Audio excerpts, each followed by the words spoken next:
السلام عليكم. دايما بحاول في كل الفيديوهات ان هي تكون موفرة واقتصادية، علشان كده بنعمل معجنات كتير على القناة كلها بشكل اقتصادي. ودي كده بعض الوصفات اللي موجودة على القناة، كلها سهلة وسريعة واقتصادية وناجحة جدا. ادخلوا عندي على القناة، بجد الوصفات دي هتعجبكم وتستفادوا منها. اما عن وصفة النهاردة فمش قادرة اقول لكم هي قد ايه اقتصادية وموفرة جدا. من نص كيلو دقيق وكوباية مية هتعملي 30 رغيف عيش من بتاع المطاعم. وكمان هنعمله بدون فرن، هنعمله على الطاسة وهيطلع معاكي طري جدا ومنفوخ زي بتاع المطاعم. نبدأ في تحضير الوصفة، بس ياريت مننساش اللايك للفيديو والاشتراك في القناة.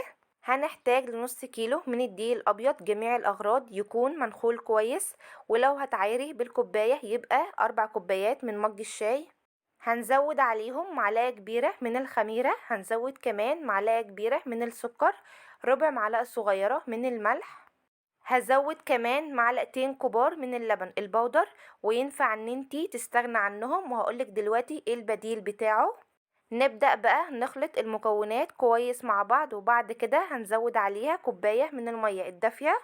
هنشرب بقى الدقيق المية كويس، وهنشوف النص كيلو دقيق هيستكفى بكوباية المية ولا هنحتاج مية تاني. بعد ما قلبت الدقيق مع المية كويس حسيت ان الدقيق محتاج مية تاني، فزودته تلت كوباية. وزي ما اتفقنا قبل كده ما ننزلش بالمية كلها مرة واحدة، علشان انواع الدقيق بتختلف في شربها للسوائل. طيب لو انت ضفتي المية وحسيتي بعد كده ان العجينة طرية معاكي، عادي جدا هتزوديها معلقتين من الدقيق. بعد ما قلبت الدقيق مع المية نبدأ بقى نعجن العجينة كويس جدا لمدة 5 دقايق لغاية ما تكون عجينة ناعمة وطرية وبتلزق بسيط جدا. واحنا بنعجن العجينة هقول لكم على بديل اللبن البودر. مبدئيا كده العيش الشامي او العيش الابيض بتاع المطاعم بيتعجن بدقيق وميه وخميره وسكر وملح فقط. بس بما اننا هنعمله في البيت لولادنا، فعايزين ناكلهم حاجه الطعم بتاعها يكون افضل وكمان تكون مغذيه ليهم. فعشان كده بنضيف اللبن بيدي للعيش طراوه حلوه جدا وكمان طعم كويس.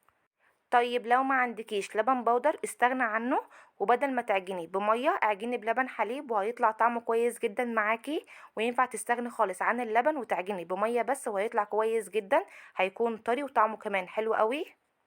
نرجع بقى للعجينه بتاعتنا. بعد ما عجنتها كويس ونعمت معايا زودت عليها معلقه واحده بس من الزيت، وارجع اعجنها تاني لمده دقيقتين لغايه ما العجينه تشرب الزيت كويس جدا. وبس كده هتكون جاهزه معانا.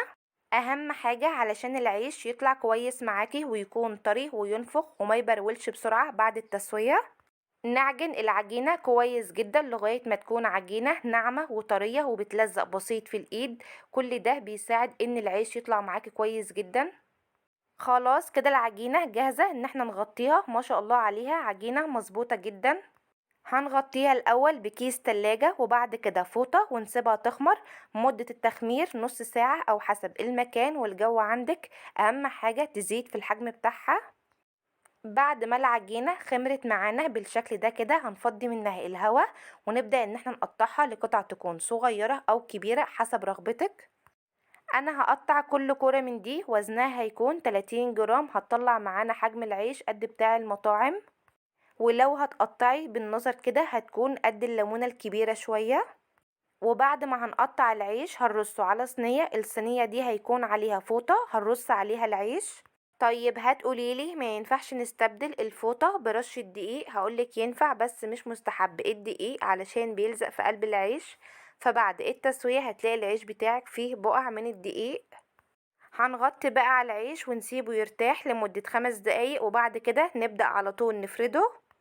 نبدأ بقى بأول واحدة احنا عملناها هتكون ارتاحت معانا كويس. هنضيف رشة دقيق بسيطة على الرخامة، وبعد كده نبدأ نفرد العيش.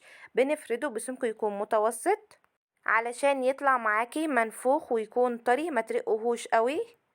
وبنكون مجهزين فوطة على الرخامة او على صينية عندك وبنرص عليها العيش، وبعدين بنغطيه بفوطة تانية وبنسيبه يخمر لمدة 10 دقايق، وبعد كده بنشوف التسوية بتاعته.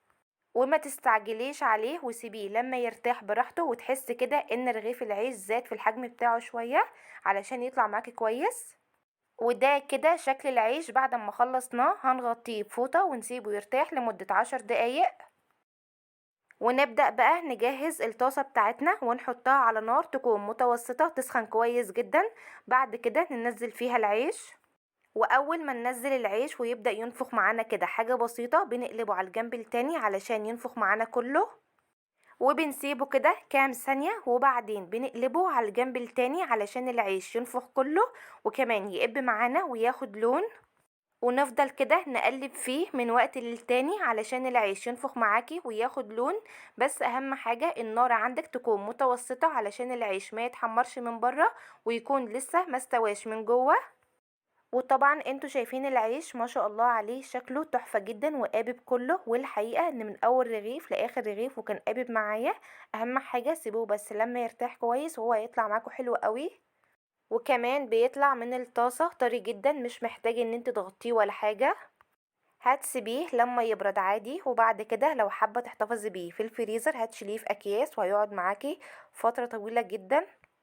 وده كده الشكل النهائي بتاع العيش، شكله تحفة جدا ويفتح النفس. طريقته كمان سهلة جدا وبسيطة وموفر جدا. اعملوه في البيت بدل ما تشتروا من بره، هيوفر عليكم كتير قوي. ومن نص كيلو دقيق عملنا 30 رغيف، احسبوها كده هتلاقيه موفر كتير عن بتاع بره. وطبعا العيش ده بيكون حلو قوي مع الفول والطعمية، بس مش مختصر على الفول والطعمية بس، بيتقدم مع وصفات كتير جدا وبيكون طعمه حلو قوي، وكمان بيكون حلو قوي في الشندوتشات للمدرسة.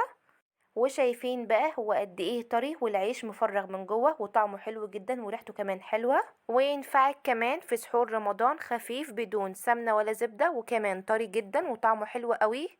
وتقدري تعملي منه كميات وتشيليها في الفريزر وقت ما تحتاجيه بتخرجيه يفك ويطلع معاكي ولا كأنك لسه عاملاه بالظبط. جربوه بنفس الطريقة والمقادير ان شاء الله يعجبكم. وبكده نكون وصلنا لنهاية الفيديو. اتمنى ان الفيديو يكون عجبكم وتكونوا استفدتوا منه.